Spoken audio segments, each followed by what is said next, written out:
August 2nd, 1966, inside a sterile examination room in Austin, Texas, Dr. Coleman DeChinar stands over the remains of a 25-year-old architectural engineering student. The medical examiner operates outside a standard police directive, following a chilling demand left behind in a typed final letter by the deceased man himself.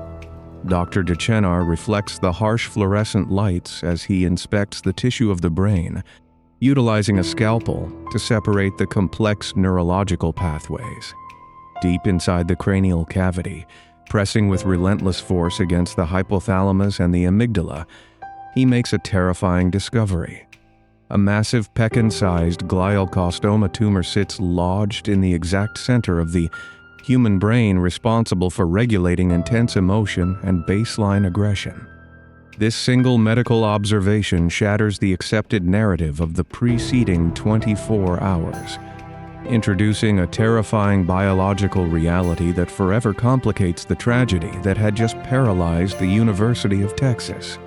The University of Texas at Austin in the mid-1960s represents the absolute peak of post-war American optimism. Sun-drenched limestone buildings cast long shadows across manicured green lawns, creating a tranquil sanctuary for thousands of young adults pursuing higher education. The temperature consistently hovers near the triple digits, a sweltering summer heat that blankets the state capital during the month of August. Students walk between classes carrying heavy leather satchels, gathering beneath the towering oak trees to discuss politics, science, and the promising future of their nation.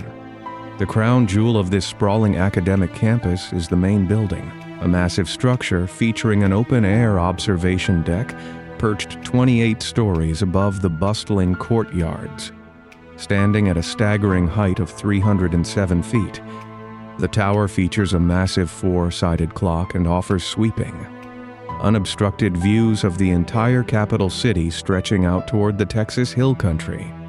In this environment of youthful ambition and safety, crime remains non-existent, and students leave their dormitory doors unlocked at night. The surrounding neighborhoods consist of quiet residential streets lined with wood-paneled station wagons and small, affordable apartments housing married students. The air hums with the constant drone of cicadas and the distant sounds of marching band practice echoing off the stadium walls. This profound sense of security defines the daily existence of the community, masking the absolute vulnerability of an open-air campus unprepared for systemic violence. Nothing about the architecture, the campus police presence, or the local culture accounts for the possibility of a threat from above. Charles Joseph Whitman embodies the polished, idealized version of the mid-century American dream. He is a 25-year-old architectural engineering student, a former United States Marine, and an accomplished Eagle Scout known for his crisp posture and polite demeanor. He grew up in Florida under the authoritarian rule of a demanding father, a man who required absolute perfection and enforced his will with strict physical discipline. Seeking an escape from that oppressive household, Whitman enlisted in the United States Marine Corps, earning a sharpshooter badge and mastering the mechanics of long-range ballistics. Neighbors in Austin observe him maintaining a rigorous daily schedule, leaving his modest home in the morning with pressed clothes and returning to fulfill his duties as a local scoutmaster. He shares his life with his wife Kathleen, a dedicated high school biology teacher whose income helps support his demanding university studies. Whitman maintains a close protective relationship with his mother Margaret, who secured her own apartment in Austin to escape a turbulent marriage in Florida. To the outside observers in his social circle, Whitman presents an unbreakable facade of discipline, intelligence, and traditional familial devotion. He attends his classes, completes his engineering drafting assignments with precise line work, and converses with professors using respectful terminology. However, a profound disconnect exists between the public persona and the man operating behind the heavy wooden door of his private residence. The pristine image crafted by the former Marine serves as a structural shield, diverting any possible suspicion from the faculty or his peers. Beneath this flawless exterior, a crushing internal darkness consumes the young engineering student on a daily basis. Whitman suffers from blinding, unrelenting headaches that radiate through his skull and distort his perception of reality. He retreats to his typewriter in the quiet hours of the night, pounding out private journals that document his deteriorating psychological state in terrifying detail. The keys strike the paper as he records massive, uncontrollable impulses and a growing resentment toward the people he claims to love. He documents an overwhelming inability to regulate his thoughts, expressing genuine confusion over the dark, violent concepts flooding his mind. These journal entries reveal a man aware of his own mental collapse, yet unable to stop the encroaching tide of hostility. He consumes over-the-counter pain medication, specifically Anacin, in large quantities, attempting to silence the physical agony radiating from behind his eyes.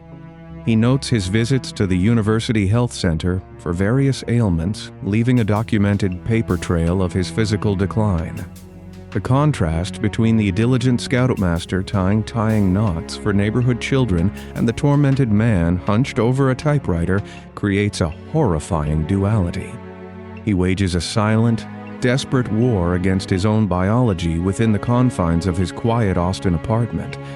The community slumbers under the sodium streetlights, ignorant of the monstrous transformation occurring just a few feet away behind drawn curtains. The critical point of no return occurs on the afternoon of March 29, 1966. Whitman walks into the University Health Center and seeks professional help from a campus psychiatrist named Dr. Maurice Heatley. Dr. Heatley possesses years of experience evaluating student anxieties, yet this particular session deviates entirely from standard academic stress. During this session, the desperate student strips away his polished exterior and lays out a terrifying roadmap of his internal torment. Whitman describes his overwhelming hostilities, detailing his temptation to climb the tower and shoot people with a deer rifle. He explains how these intrusive thoughts dominate his waking hours, presenting an undeniable red flag directly to a trained medical professional. Despite the chilling specificity of the threat and the visible distress of the patient, Dr. Heatley refrains from initiating a psychiatric hold or contacting campus security. The doctor merely notes in his medical file that the young man seems to be oozing with hostility, advises him to return at a later date, and allows the troubled Marine to walk out the clinic doors without any further intervention. This exact moment represents a catastrophic systemic failure, a rigid adherence to passive observation that allows a documented threat to remain free in the community.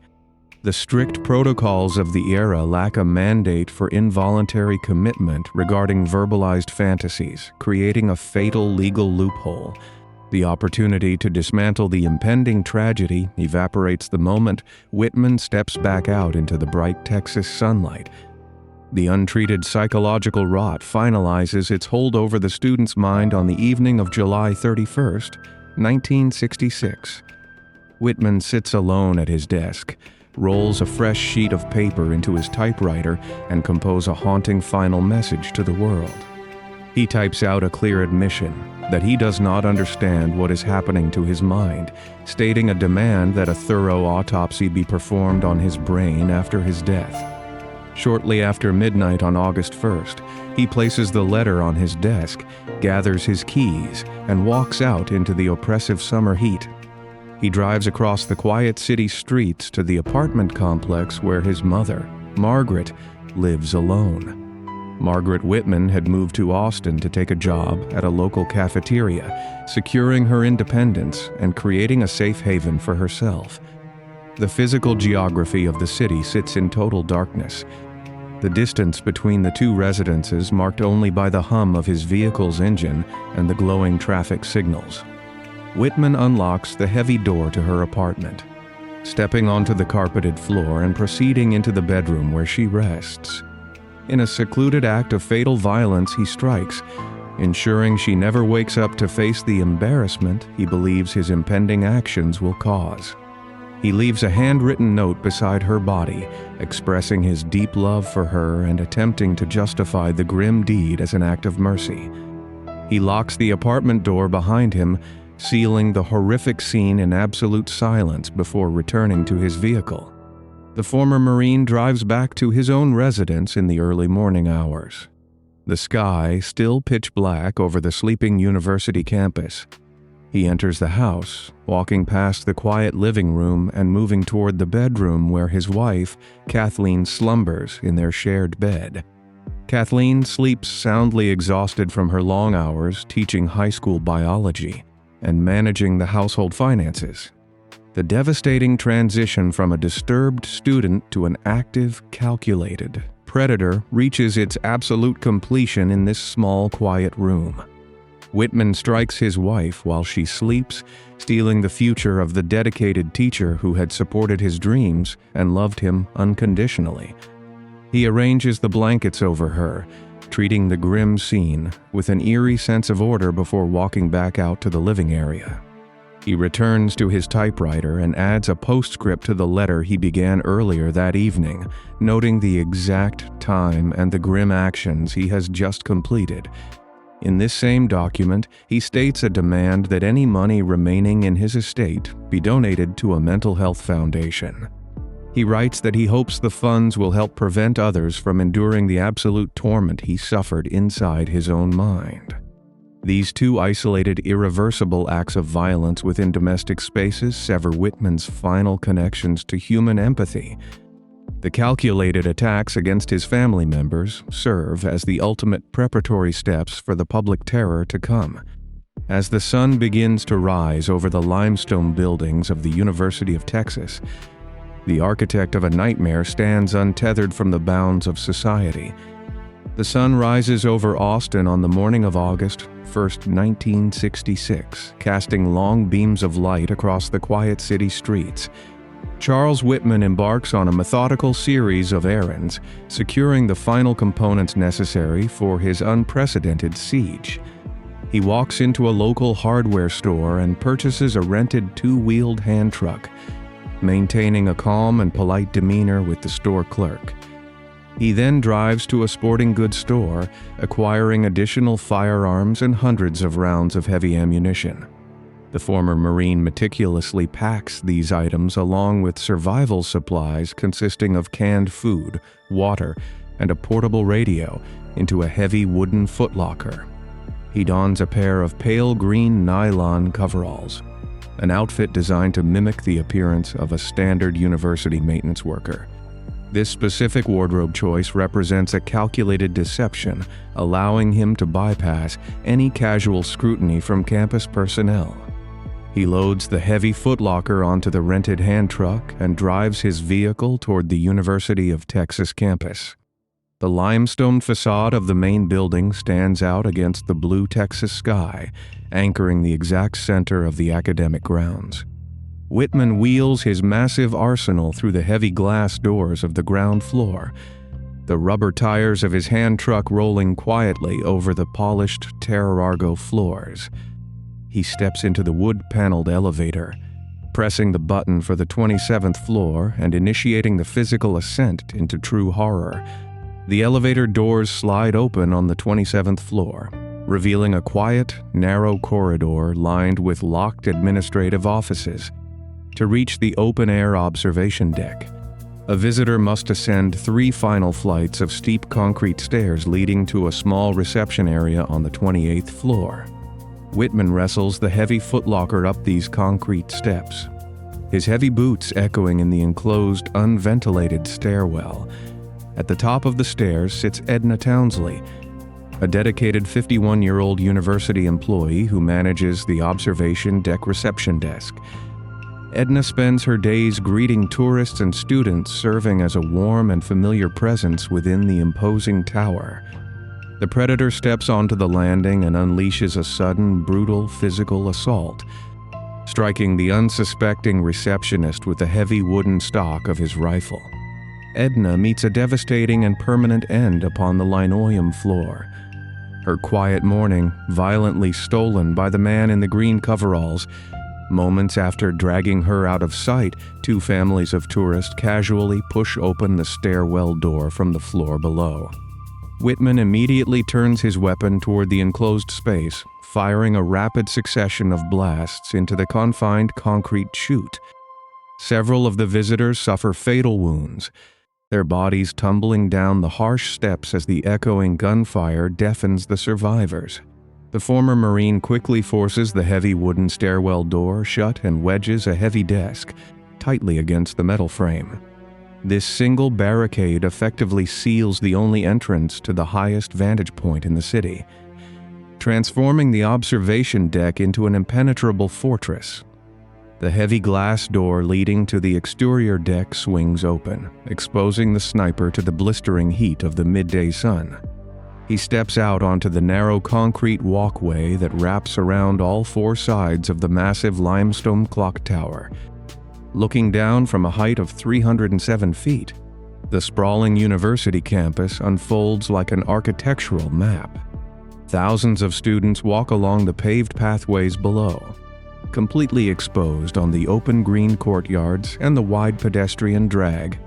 At 11:48 in the morning, Whitman positions his scoped hunting rifle over the thick limestone balustrade and aligns his crosshairs on the unsuspecting crowd.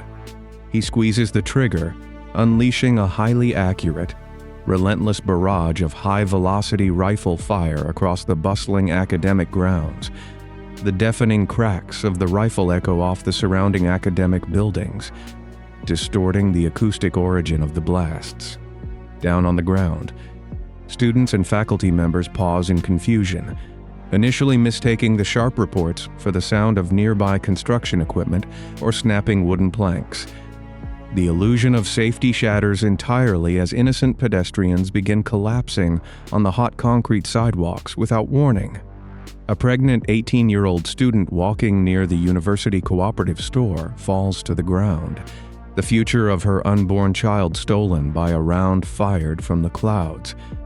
The massive open-air courtyards instantly transform into a deadly zone of absolute terror, trapping hundreds of people behind thin tree trunks and shallow decorative walls.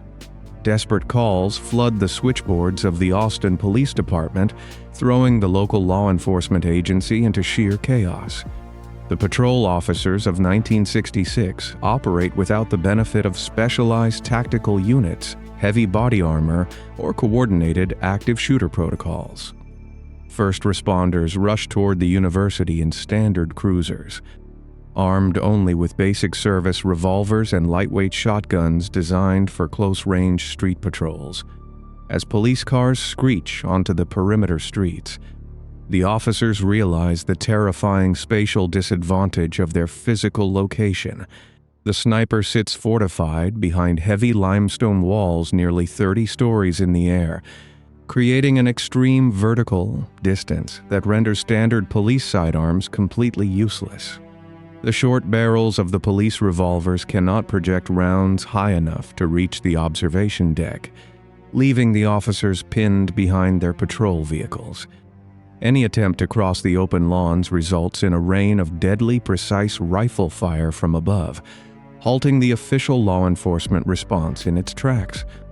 A critical legal and tactical void paralyzes the operation, as the municipal police force simply lacks a protocol for a militarized siege on an academic sanctuary. The command structure fractures under the continuous acoustic assault of echoing gunfire, forcing individual officers to act on pure instinct. Detectives and patrolmen coordinate informal rescue missions, utilizing armored bank trucks and personal vehicles to shield wounded students from the relentless aerial bombardment. The rigid, localized training of the era completely fails to provide a solution for a highly trained military marksman holding the high ground, recognizing the absolute paralysis of the local police force. The ordinary citizens of Austin initiate a desperate and unprecedented counteroffensive. The surrounding community features a high population of seasoned hunters, off-duty military servicemen, and local gun shop owners possessing long-range marksmanship skills. Young men sprint to their parked vehicles and unlock their trunks, retrieving heavy hunting rifles and long-range scopes from their personal collections. Hardware store managers open their display cases, handing out ammunition and firearms to ordinary citizens demanding to help stop the carnage. A makeshift civilian militia takes up positions behind large oak trees, brick retaining walls, and surrounding rooftop parapets. They aim their personal weapons toward the sky and begin returning fire, sending hundreds of rounds slamming into the observation deck of the main building. The heavy incoming barrage chips away massive chunks of the limestone facade, kicking up thick clouds of white dust around the perimeter of the tower. This overwhelming civilian response creates a critical, tactical shift, completely disrupting the unobstructed reign of the solitary marksman.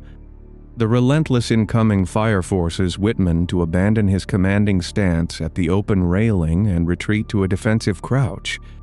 He must now fight strictly from behind the thick structural pillars and the narrow drainage spouts, drastically limiting his field of vision.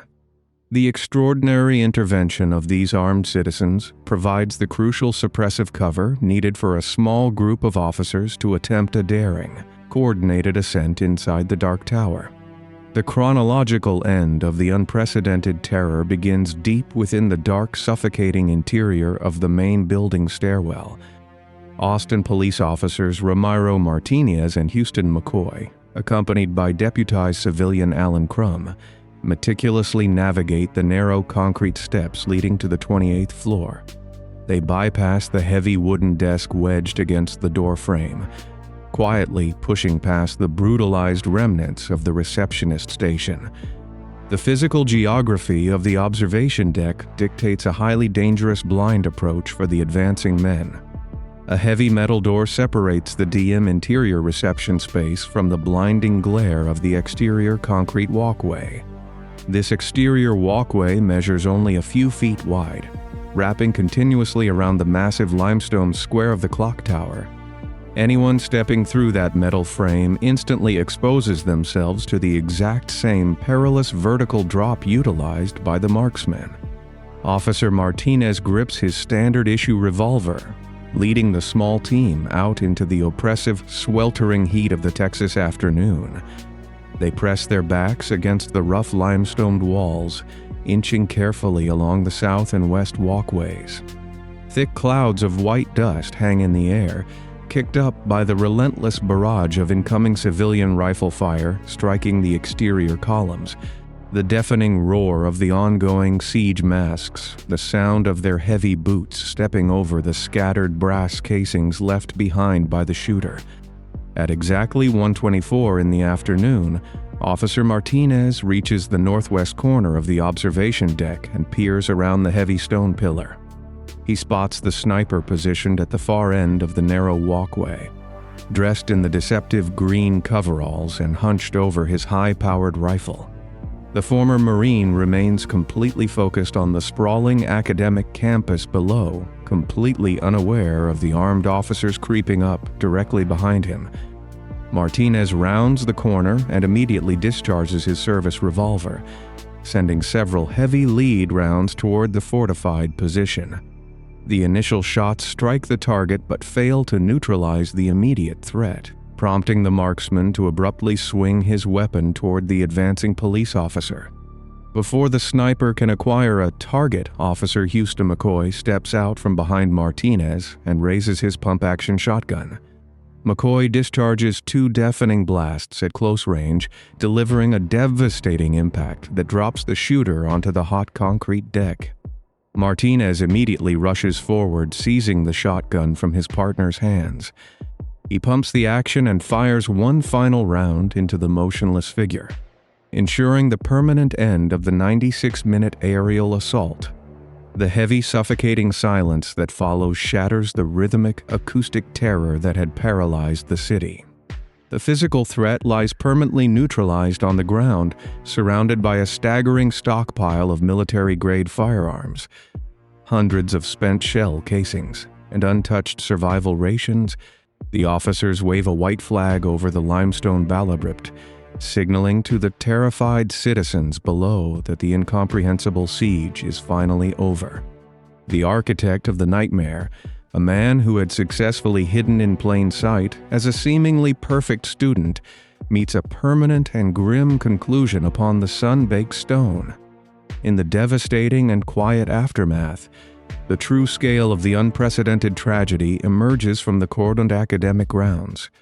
Law enforcement officials confirm that the sniper claimed 16 lives that day, a grim tally that includes his mother, his wife, and 14 innocent people on and around the campus. A 17th victim, a young student named David Gunby, will tragically pass away in the year 2001 from long-term kidney failure directly caused by his severe injuries. The agonizing events of August 1st permanently alter the American cultural landscape, completely destroying the long-held perception of safety within collegiate sanctuaries. Local police departments across the nation recognize their catastrophic tactical vulnerability, realizing that standard patrolmen can no longer counter militarized threats holding fortified positions. This stark realization directly accelerates the creation and funding of specialized police tactical units, fundamentally changing how municipal law enforcement responds to active, high-powered engagements. The victims' families are left to navigate the profound, suffocating grief of an unexplainable tragedy that lacks the traditional closure of a criminal trial. No judge will ever read a verdict, and no jury will ever hear the horrifying details of the meticulous planning that stole their loved ones. Instead, the families must rely entirely on the findings of a specialized medical task force commissioned by Texas Governor John Connally. This task force receives a specific mandate to examine the chilling medical anomaly discovered deep within the cranial cavity of the perpetrator. Dr. Coleman de Chenard presents his official autopsy findings to the governor's commission, detailing the exact dimensions of the pecan-sized glioblastoma tumor. The medical experts review the structural location of the highly malignant growth, noting its heavy compression against the amygdala. This specific region of the brain serves as the biological control center for regulating intense emotion, managing fear, and restraining aggressive impulses. The Connally Commission ultimately concludes that the growing biological mass could have heavily contributed to the young man's profound inability to control his dark, violent actions. However, the exact relationship between the physical brain anomaly and the meticulous, highly calculated planning of the sniper remains a subject of intense forensic and psychological debate to this day. The medical finding offers a terrifying possibility that the monstrous transformation stemmed from a fatal, undetectable flaw in human biology.